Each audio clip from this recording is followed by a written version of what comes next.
하나님 아버지, 우리 주 예수 그리스도로부터 오는 은혜와 평강이 함께 예배를 드리는 여러분에게 가득하기를 축복합니다. 지난 주일은 삼위일체 주일이었고요. 그래서 삼위일체를 다루면서 지난 주일부터 우리가 우리의 공간 뒤편에 세례기를 두었습니다. 지난 주일에 이야기했던 것처럼 여러분 들어올 때 저 세례기 쳐다보고 들어왔나요? 누구는 보고 누구는 보지 않고, 누구는 잊고 누구는 기억하고, 저 뒤에서 눈만 껌뻑이는 누군가가 있어요. 기억하지 못해도 좋습니다. 다시 한번 이야기합니다. 우리가 예배당 입구 쪽에 세례기를 두는 이유는 우리가 삼위일체 이름으로 세례를 받은 존재들, 그러한 교회임을 기억하면서 이 예배 자리에 들어와야 한다 하는 것을 의미한다고 했고요. 그래서 앞으로도 계속해서 저 세례기는 저곳에 있을 겁니다. 그렇게 삼위일체 이름으로 세례를 받은 우리, 그 교회는 이제 성사무시기, 올해 대림에 이르기까지 긴 시간을 보내면서 한 가지의 커다란 주제를 가지고서 성사종가가 진행됩니다. 그 포커스는 성숙한 그리스도인은 어떤 모습인가 하는 거예요. 삼위일체 이름으로 세례를 받은 교회는 어떤 모습으로 세상 가운데 살아가야 하느냐, 그것을 집중적으로 살펴보게끔 합니다. 그래서 전례색이 그간 백색 그리고 빨간색을 지나서 녹색으로 들어왔습니다. 이 녹색이 상징하는 바는 성장이거든요.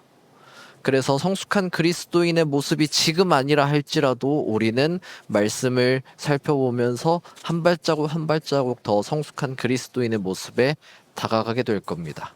그리고 그 시작점인 오늘 우리가 마주한 말씀 가운데 교회는 어떤 모습을 보여야 하느냐, 그 첫 번째 모습으로 손을 내미는 사람들이 교회다 하는 이야기를 살펴보고자 합니다. 오늘 우리가 마주한 마태복음의 이야기는 총 3가지의 이야기를 다루고 있어요. 9절부터 13절까지 마태를 부르시는 이야기, 그리고 18절에서 26절까지는 한 관리의 딸을 다시 살리시는 이야기를 중심에 두고 그 사이에 12해 동안 혈루증을 앓던 여인의 이야기가 끼어 있습니다.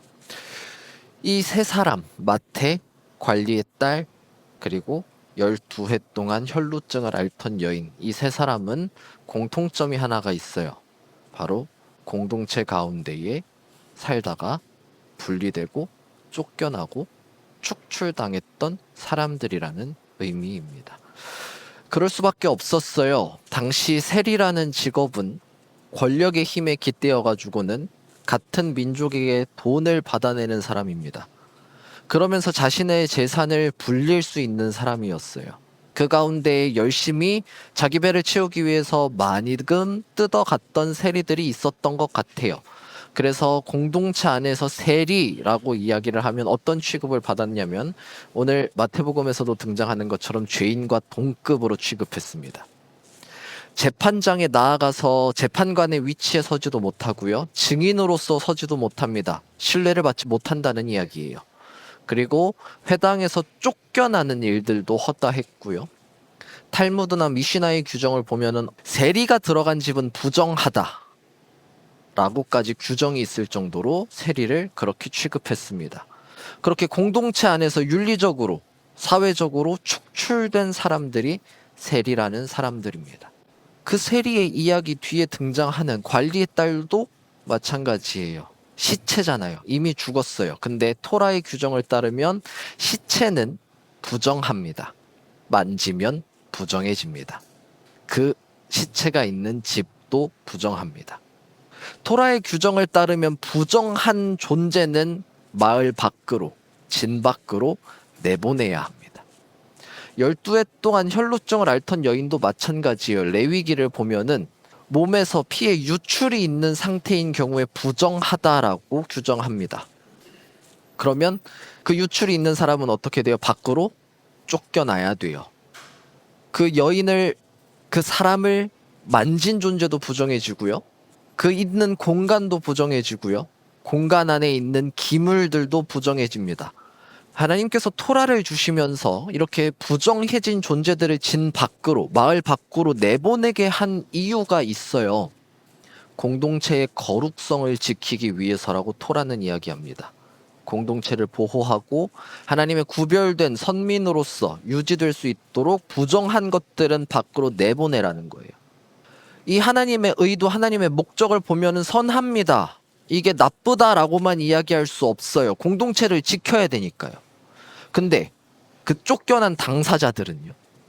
공동체를 지키기 위해서 이 사람들은 자신의 교제를 이루어왔던 사람들을 잃어버렸고요. 자신이 함께 밥을 먹던 관계를 잃어버렸습니다. 어떻게 보면 공동체 유지라는 이름으로 개인이 희생당한 모습이라고도 볼 수 있을 거예요. 그렇게 공동체 안에서 분리되고 쫓겨나고 떨어져 나간 사람들, 그 사람들이 오늘 본문 속에 등장하는 이 세 사람들입니다.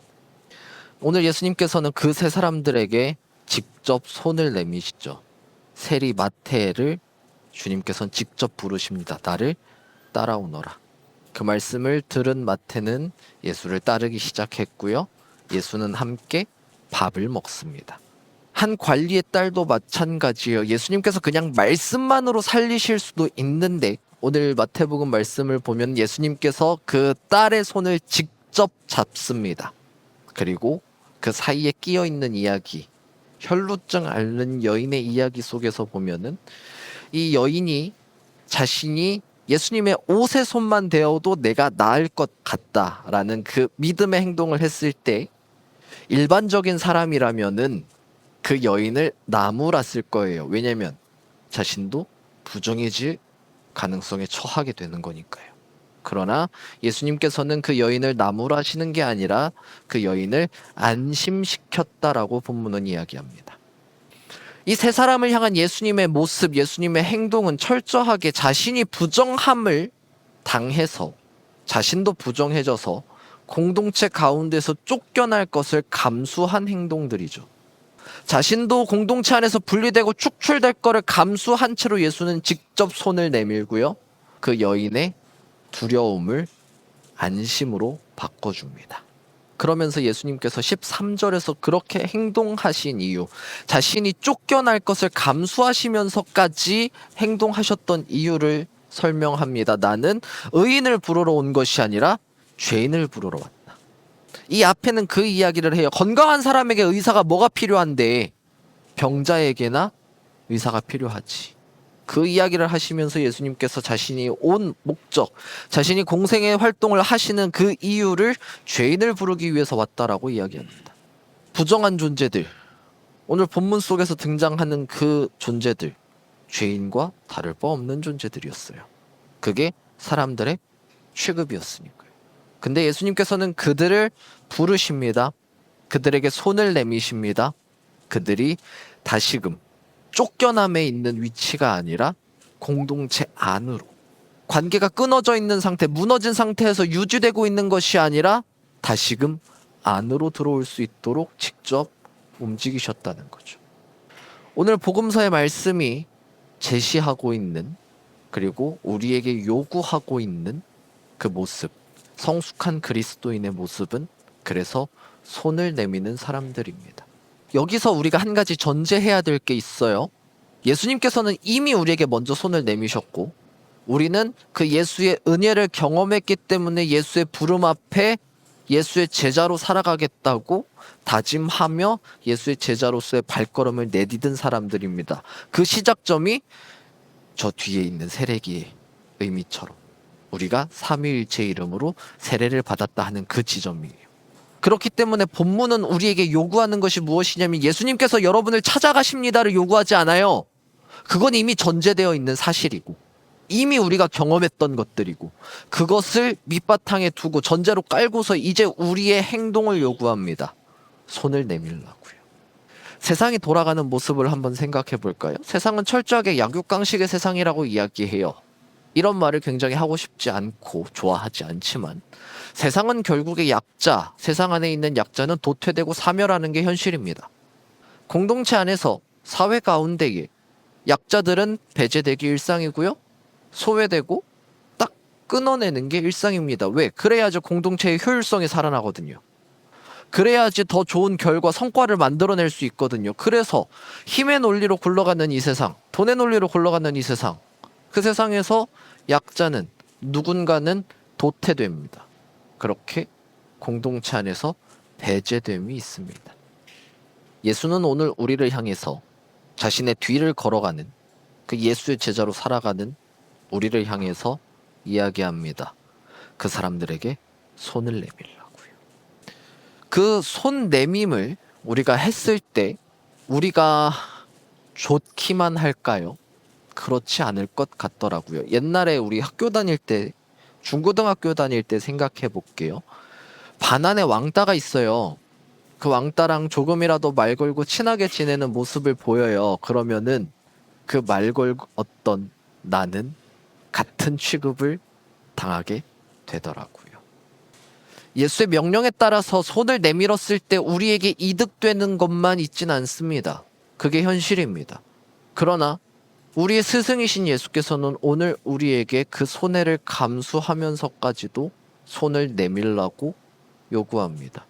그렇게 손을 내밀어서 그 소외된 사람이, 배제된 사람이, 무너진 사람이 다시금 사람답게 살 수 있도록 만들라는 것이 오늘 예수의 요구이자 성숙한 그리스도인의 모습이라는 거죠.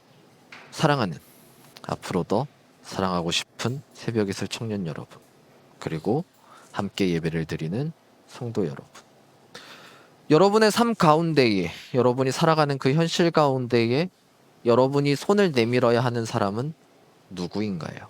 여러분의 머릿속에 생각나는 그 사람이 있다면 그 사람에게 손을 내미십시오. 어떤 방법이라도 괜찮습니다. 그 사람이 다시금 사람답게 살 수 있는 그 발걸음, 그 한 발자국을 뗄 수 있도록 여러분이 손을 내밀어야 합니다. 그게 예수께서 오늘 여러분에게 요구하시는 그 모습, 예수의 제자로서의 모습입니다. 그렇게 손을 내밀며 사람을 살려가는 예수의 제자로 살아갈 때 모든 지각에 뛰어난 하나님의 평강이 그리스도 예수 안에서 여러분의 마음과 생각을 지키실 겁니다.